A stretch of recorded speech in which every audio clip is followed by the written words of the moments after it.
السلام عليكم متابعي دراما سبورت. قائمة منتخبنا لمواجهة كوريا الشمالية واليابان لا تغييرات، قائمة معتادة. يعني بظن إذا تابعت الفيديوهات القديمة لقوائم المنتخب بشكل عام ما راح تلاقي التغييرات الكبرى، اللهم إذا كيل العم وإبراهيم هسار اللي تم الإعلان عن أسماء هاللاعبين بالذات من قبل الأندية اللي عم بيلعبوا فيها، فبالتالي حتى أنت كنت بتعرف هالأسماء مسبقا. ما في شيء جديد بقوائم المنتخب، نفس اللاعبين نفس الأسماء نفس الخيارات. كمان يعني بتحس بأن هيكتور كوبر ما عم بيتعذب باختيار اللاعبين، فقط عنده أسماء معينة يتم استدعاء هاللاعبين. ما راح أقول موضوع واسطة أو مو واسطة، لكن هيكتور كوبر ما عم يتعذب أساسا بالخيارات اللي عم بيختارها، هي الأسماء نفسها. وهون بدنا نتناقش حول هالأسماء بهذا الفيديو، ورح نحكي عن بعض الأسماء المظلومة اللي ما تم استدعائها، ورح نحاول قدر الإمكان نعطي كم معلومة. لأن بصراحة فيديو قوائم المنتخب أنا عم صور الفيديو فقط لموضوع التفاعل وزيادة التفاعل، كون الناس بتحب تسمع عن قوائم المنتخب وتشكيلات المنتخب، لأن في فيديوهات أنا بحس أنه أهم من قائمة المنتخب ما عم بتجيب تفاعل نفس قائمة المنتخب. فبالتالي عم نحكي عن قوائم المنتخب لأن ما فيها تغيير بشكل عام، لكن راح نحاول قدر الإمكان نعطي كم معلومة ممكن تستفيد من هذا الفيديو ب5 ليرات سورية. قبل ما نفوت بالتفاصيل بتمنى إذا عجبك الفيديو تعمل اشتراك بالقناة، تفعل زر الجرس، ولا تبخل علينا باللايك. يلا على التفاصيل.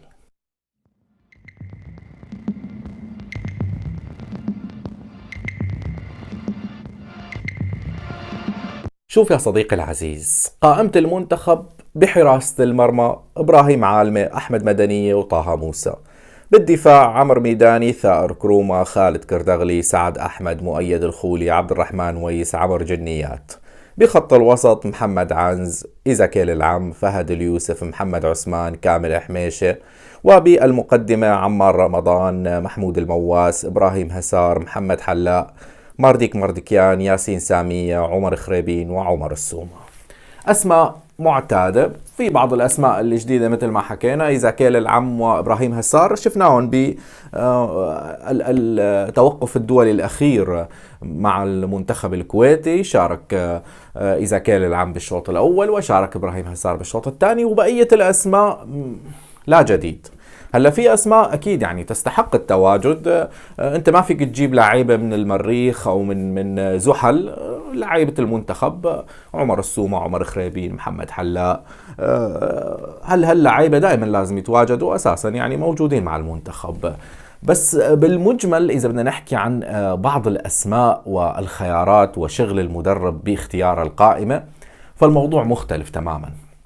شوف يا صديقي العزيز، مرة ثانية وثالثة ورابعة، إذا شفنا المنتخب الإسباني على سبيل المثال، لما تألق لامين يامال لاعب برشلونة، تم استدعائه للمنتخب وسجل هدف وأخذ الفرصة مع المنتخب.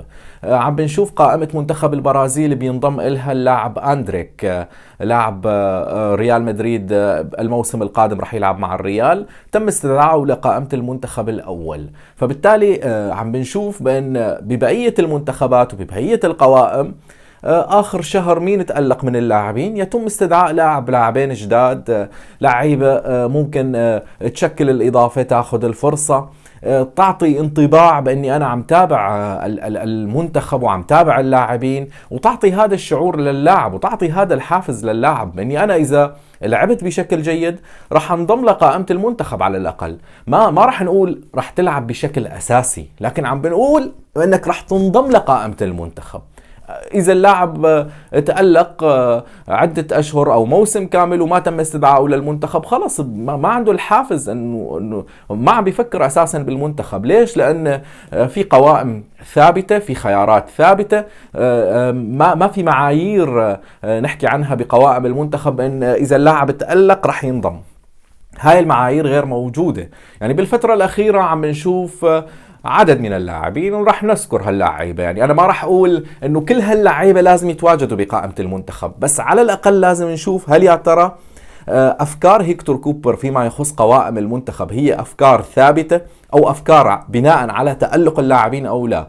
إذا حكينا عن عبد الله الشامي، إذا حكينا عن يوسف محمد، إذا حكينا عن يوسف الحموي، إذا حكينا عن عبد الرزاق المحمد، إذا حكينا عن محمود نايف، إذا حكينا عن محمد ريحانية، إذا حكينا عن مصطفى جنيد، إذا حكينا عن عبد الله الشامي حكيت اسمه، يعني هالأسماء تألقت بالفترة الأخيرة. مصطفى جنيد كان متألق وشايل نادي الفتوة بالجهة اليسرى، وهو حتى لما شارك مع المنتخب بأحد الدقائق كان متألق قدام الصين على سبيل المثال، كان متألق جدا. فليش ما تم استدعاء مصطفى جنيد؟ محمود نايف مثله مثل لامين يامال، مثل اندريك، يتم استدعاء اللاعب بناء على الفترة الأخيرة اللي تألق فيها بشكل كبير وكان بارز. عبد الله الشامي، يوسف محمد، يوسف الحموي، زكريا حنان، كل هاللعيبة لعبوا ولفتوا الأنظار الفترة السابقة. عم نشوف في ثوابت بقوائم المنتخب، ما عم نحكي عن التشكيلة الأساسية، ما عم نحكي عن ال 11 لاعب أو 12 لاعب بيتواجدوا بشكل أساسي وخيارات مدرب ومعتاد أنه يلعب بهاي الطريقة، ما بده يعمل يعني عدد كبير من اللاعبين أو يستدعي. لكن في لاعيبة مظلومين، في لاعيبة أنت عم بتشوفهم موسم كامل عم بيقدموا مستوى، لكن ما عم نشوف اللاعبين ضمن الخيارات. هذا الشيء بصراحة غير مقنع، ولذلك أنا ما راح أقول إنه واسطة والاسم خلص موجود، لكن هو هيكتور كوبر ما عم بيتعذب بالخيارات بالقوائم. بتحس إنه حتى أساسا ما عم بيشوف اللاعبين. هل يا ترى شاف محمود نايف؟ شاف مباريات أهلي حلب؟ شاف مصطفى جنيد؟ شاف مباريات الفتوة؟ يعني ما بظن. شاف مباريات عبد الله الشامي؟ شاف هالمباريات؟ ما عم نحكي عن لعيبه مغتربين، عم نحكي عن لعيبه عم يلعبوا بالدوريات الخليجيه او بالدوري المحلي. ما شاف هاللاعبين. فبالتالي قوائم هيكتور كوبر مختلفه عن القوائم اللي عم بنشوفها بالبرازيل، باسبانيا، بالمانيا. تلاقي اللاعب متألق عدة مباريات يتم استدعائه لحتى يعطي رسالة. المدرب لازم يعطي رسالة. شو هي الرسالة؟ منك انت اذا تألقت انا عم شوفك، انت اذا قدمت مستوى انا عم شوفك وعم تابعك. هاي الرسالة اللي وصلت لأندريك، سجل بمباراتين على التوالي، كان متألق، تم استدعائه للمنتخب.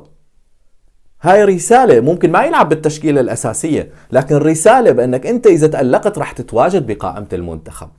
أغلب اللعيبة الموجودين اللي خارج إطار قائمة المنتخب 90% بيعرفوا أنه أنا تألقت ما تألقت ما رح يتم استدعائي للمنتخب. فأنا ما عم بعطي هذا الحافز. هو عم بيلعب فقط لمباريات دوري أو مباريات ببطولات خارجية بكأس الاتحاد الآسيوي وبالبطولات الخليجية فقط، من دون أي حافز، من دون أي شيء، أي نتيجة حتى. لأنه بيعرف أن القائمة ثابتة وما في خيارات هيكتور كوبر هي خيارات تتعلق بقائمة كاملة وليست بتشكيلة. لو كانت تشكيلة كان الأمر مختلف. وأنا هون يا جماعة برجع وبذكر، ما عم أقول كل هالأسماء المذكورة لازم يتم استدعائها لقائمة المنتخب. عم أقول على الأقل لاعبين لحتى نشوف بأن بالفعل هيكتور كوبر شاف هاللاعب، شاف تألق هاللاعب وتم استدعائه بناء على هذا التألق. محمود نايف على سبيل المثال ومصطفى جنيد، هاللاعبين كان لازم يتواجدوا بقائمة المنتخب بأي شكل من الأشكال. لاعب واحد من هاللاعبين يا عمي كان لازم يتواجد بقائمة المنتخب. حتى أمجد السيد حارس نادي الوسبة مكان طه موسى على الأقل، لحتى نحس بأن هاي القائمة ما أنا جاهزة.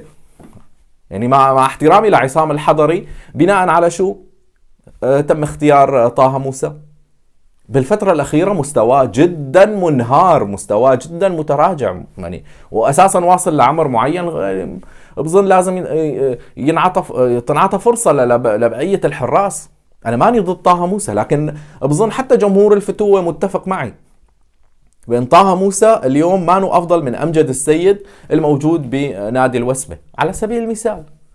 إبراهيم عالمة آخر فترة ممكن تألق مع المنتخب، لكن كان مصاب كمان.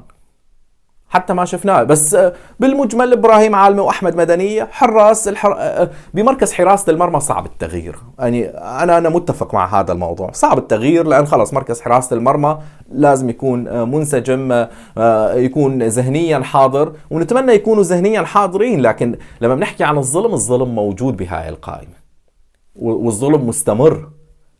ما في لاعب عم بيتألق شهرين 3 أو 4 وبتلاقيه موجود بقائمة المنتخب كمكافأة على التألق اللي عمله. إطلاقا هذا الشيء ما موجود. فبالتالي ما في نظرة، ما في هيكتور كوبر فقط شغال على أمور ثابتة لا تتغير. وهذا الشيء بصراحة عم بيعرض بعض اللاعبين للظلم، والظلم أكيد حرام، يعني أنتم بتعرفوا هذا الشيء. فإن شاء الله ما يتأثر هذا الظلم بنتائج المنتخب بمباراة كوريا الشمالية يوم 16 الشهر، ومباراة اليابان يوم 21 الشهر.